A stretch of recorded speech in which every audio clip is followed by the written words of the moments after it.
Selamat datang dan berjumpa lagi bersama channel novel kita. Inilah cerita novel Suami Sampah Menjadi Orang Terkaya bab 8 yang berjudul Menabrak Mobil BMW Orang Lain. Setelah pergi dari sekolah, Yoshua meminta Tono untuk kembali ke tempat tinggalnya sendiri terlebih dahulu. Cindy tidak senang melihat Yoshua dengan Tono bersama. Dia berpikir pergaulan Yoshua bersama orang idiot, itulah yang membuat Yoshua terus-terusan bermalasan. Yesi sangat senang duduk di dalam mobil. Mengeluarkan rasa kegembiraan dengan suara kekanak-kanakannya, dia bertanya kepada Yoshua. "Ayah, bukankah mobil kita dijual? Ini mobil dari mana?" "Anakku, mulai sekarang, ayah akan mengantar dan menjemputmu setiap hari. Sekarang, ayah jadi sopir untuk bos besar, kita bisa bawa mobil terus nantinya." "Wow, ayah hebat. Ibu pasti akan sangat senang jika dia tahu." "Ibumu sudah tahu kok." Yesi terdiam beberapa saat, dan tiba-tiba berkata, Ayah bekerja keraslah, nanti beli rumah besarnya kita lagi ya." Ibu menangis sepanjang hari karena tidak punya rumah untuk ditinggali. Yoshua menyetir dengan satu tangan, tangan lainnya menyentuh kepala kecil Yesi dengan penuh kasih. Dia tersenyum dan berkata, "Ya, ayah pasti akan membeli kembali rumah besar kita." Setelah kembali ke rumah sewa, Yesi menceritakan apa yang terjadi di sekolah hari ini kepada ibunya. Setelah mendengar ceritanya, Cindy mengangkat alisnya dan bertanya pada Yoshua, "Kamu mukulin orang ya?" "Iya. Sebenarnya pertengkaran anak-anak itu bukan masalah besar, tapi orang itu menampar anak kita, mana bisa kubiarkan, tidak sampai terluka kan?" Cindy bertanya dengan cemas. "Tidak sih, hanya menamparnya dan meninjunya." Cindy menatap Yoshua dengan tatapan kosong dan berkata, "Aku bertanya padamu, apakah kamu terluka?" Yoshua kaget dan merasa heran. Dulu, Cindy tidak pernah peduli padanya. Hari ini, matahari benar-benar terbit dari sebelah barat, istrinya tiba-tiba peduli pada dirinya. "Aku tidak apa-apa kok. Lihat kulitku ini masih tebal dan kasar." Yoshua melamun sebentar, merasakan kehangatan di hatinya. "Baguslah kalau kamu baik-baik aja, bawa Yesi pergi cuci tangan dulu baru makan." Yoshua melihat istrinya membuat 6 hidangan lezat di atas meja. Ada sayap ayam goreng, kentang goreng, steak goreng yang Yesi suka, ada domba panggang dan kerang kukus dengan bihun yang menjadi favoritnya Yoshua. Satu masakan lainnya adalah brokoli kembang sepatu tumis yang disukai Cindy. Yoshua menepuk pahanya, dia menyadari bahwa dia terlalu sibuk dengan urusan putrinya tadi dan lupa membeli bir. "Aku turun ke bawah untuk beli bir ya?" Cindy menjawab dengan cuek. "Sudahlah, tidak usah beli lagi, aku mau ngomong sesuatu denganmu nanti." Yoshua menyesali ini di dalam hatinya.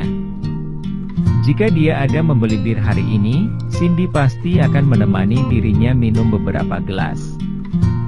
Dia memikirkan adegan di mana keduanya mabuk dan tidur bersama saat awal pernikahan dulu. Setelah mencuci tangannya, Yoshua membawa Yesi duduk di meja makan. Cindy memotong sepotong steak dan menaruh sayap ayam di piringnya Yesi. Yoshua bertanya pada Cindy sambil makan, "Cindy, bukankah ada yang ingin kamu katakan padaku?" "Ada apa?" "Ibu meminta kita pulang ke rumah nenek untuk makan malam besok." Yoshua hanya menjawab oh dan tak berkata apa lagi. Di keluarga Bonardi, sejak kematian kakeknya Cindy, bisnis keluarganya anjlok. Kemudian, Cindy mendirikan perusahaan desain kemasan Yesi, barulah ada perkembangan yang terasa lagi. Pihak keluarga dari ibunya Cindy, keluarga Akarsana, adalah keluarga lokal yang memiliki pengaruh tidak kecil di kota Medan. Namun, orang-orang di keluarga nenek dari sebelah ibu Cindy itu, selalu memperlakukan yang kaya dan berkuasa dengan baik, dan mendiskriminasi yang miskin dan tidak berdaya. Mereka membenci yang miskin dan mencintai yang kaya. Mereka juga memandang rendah ayahnya Cindy, apalagi Yoshua, yang dianggap tukang mengandalkan wanita. Oleh karena itu, Yoshua segan untuk pergi ke rumah neneknya Cindy. Kalaupun pergi, dia hanya menjadi objek ejekan belaka. Omong-omong, mobilnya Paken boleh kita gunakan dulu ya? Cindy bertanya tiba-tiba. Selama Paken tidak ada memanggil, kita bisa terus menggunakannya. Biasanya, mobil ini aku pakai sendiri. Kalau begitu besok aku pergi ke sekolah untuk jemput Yesi, kamu pergi jemput Karissa pulang ya. Sekalian bawa dia ke rumah nenek. Oke. Yoshua mengangguk. Cindy memiliki seorang adik perempuan bernama Karissa Bonardi yang 5 tahun lebih muda darinya, sedang duduk di bangku kelas 3 SMA. Adik iparnya Yoshua ini memiliki banyak akal licik di pikirannya. Dia selalu memikirkan segala cara untuk membuat Yoshua bercerai dengan kakaknya. Yoshua benar-benar dibikin pusing karena ulah adik iparnya si Karissa. Keesokan harinya, sekitar pukul 3 sore, Yoshua menunggu lebih awal di gerbang SMA 1 Kota Medan. Karena ini hari Jumat mendekati libur akhir pekan. Sepulang sekolah, selalu ada 2 atau 3 murid-murid yang berjalan keluar dari sekolah bersama-sama. Yoshua melihat Karissa dan 2 gadis cantik berjalan keluar dari sekolah bersama. Dia buru-buru menyapanya dan memanggil, "Karissa." Begitu Karissa melihat Yoshua, seluruh dirinya menjadi tidak leluasa. Kedua anak perempuan dari keluarga Bonardi itu, tidak tahu gen apa yang mereka warisi dari nenek moyang mereka. Paras keduanya tidak mirip dengan orang tua mereka, tetapi mereka berdua adalah wanita yang sangat cantik. Karissa dengan cemberut berkata kepada Yoshua, "Mengapa kamu di sini?" "Kakakmu memintaku untuk menjemputmu ke rumah nenek," jawab Yoshua. Seorang gadis di sebelahnya menunjuk Yoshua dan mencibir pada Karissa. "Kar, jangan-jangan dia adalah suaminya kakakmu yang sering kamu katain tidak berguna itu ya?" Karissa memelototi Yoshua dan berkata dengan suara dingin, "Mulai ke depannya, jangan datang ke sekolah untuk menjemputku lagi. Kalau bukan kakakmu yang suruh, aku juga malas mau datang." Jawab Yoshua menyeringai, wajahnya terpampang ekspresi enggan. "Kalian menjual rumah dan mobil, pakai apa untuk menjemputku? Nyuruh aku jalan kaki pulang." Yoshua melambaikan kunci mobil di tangannya dan berkata, "Aku punya mobil." Pada saat ini, seorang pria kaya yang mengendarai BMW seri 5 mengendarai mobilnya ke arah Karissa dan yang lainnya. Dia menyapa gadis cantik yang berbicara di sebelah Karissa tadi. "Aurora, ayo masuk ke mobil. Kita pergi ke sinema nanti sore yuk." Gadis yang dipanggil itu bernama Aurora Indira. Dia, Karissa dan ada 2 gadis lainnya disebut sebagai 4 bunga sekolah SMA 1 Kota Medan.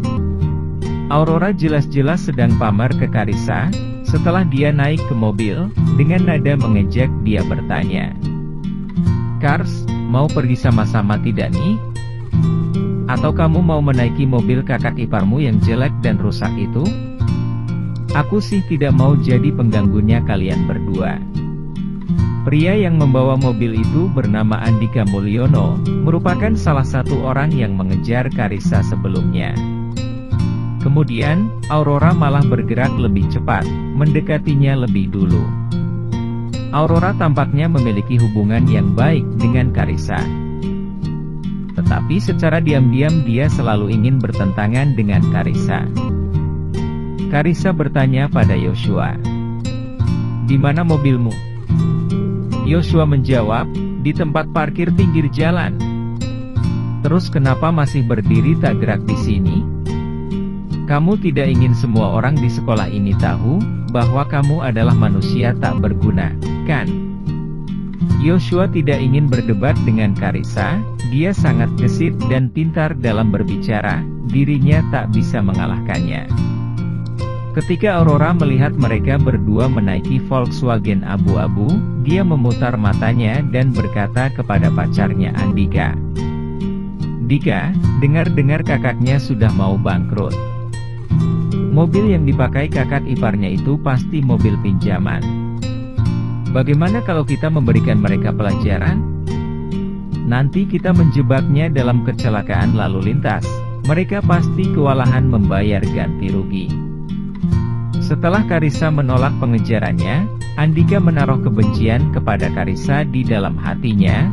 Dia segera mengangguk dan berkata, "Rora, ide bagus, kencangkan sabuk pengamanmu." Setelah Carissa naik ke mobil, dia merasakan interior di dalam mobil itu yang sangat mewah, tidak seperti sedan biasa. "Kak, dari mana kamu mendapatkan mobil ini?" Dua Carissa bertanya dengan curiga. Sambil menyetir, dia menjelaskan, "Pekerjaan aku adalah menjadi sopir bos besar. Mobil ini milik bos aku. Bos kamu cuma pakai VW?" Ketika Carissa masuk ke mobil, dia hanya memperhatikan logo Volkswagen pada mobil itu. Dia tidak menyadari bahwa mobil yang dinaikinya adalah Phaeton seharga 4 miliar. "Ya, emangnya kenapa dengan VW?" Carissa tertawa dan berkata, "Aku tidak menyangka kamu akhirnya mau bekerja. Namun, bos kamu tampaknya tidak memiliki banyak uang. Jika dia mampu memperkerjakan sopir mobil khusus, seharusnya dia memakai Mercedes, Benz atau BMW aja. Tapi, untuk kamu, mobil ini sangat berlebihan sih." Yoshua tidak peduli dengan cibiran adik iparnya, lagian dia juga tidak mampu meladeni omongannya. Dia menanti kesempatannya di masa depan untuk meluruskan adik iparnya itu. Saat Yoshua melaju untuk melewati persimpangan lampu lalu lintas, sebuah BMW tiba-tiba berpindah jalur dan berbelok. Insiden itu terjadi terlalu tiba-tiba, Yoshua tidak sempat menghindar. Seketika terdengar suara, brak, dan kedua mobil itu saling bertabrakan. Yoshua menginjak rem segera dan bertanya kepada Carissa yang berteriak, "Aduh, Cars, kamu baik-baik saja?" Carissa memajukan kursi mobilnya karena dia ingin berdandan. Jadi, lututnya kepentok. Dia berteriak pada Yoshua, "Kamu gimana sih, bisa nyetir tidak?" Joshua mengabaikannya, menyentuh bahunya dengan ringan, dan menunjuk ke arah depan mobil. Carissa melihat ke depan, ternyata mobil yang ditabrak adalah mobil BMW yang dikendarai sama Andika dan Aurora. "Kak, gawatlah kamu. Kamu menabrak mobil BMW mereka." Carissa melirik ke Yoshua dengan perasaan simpati. Bersambung.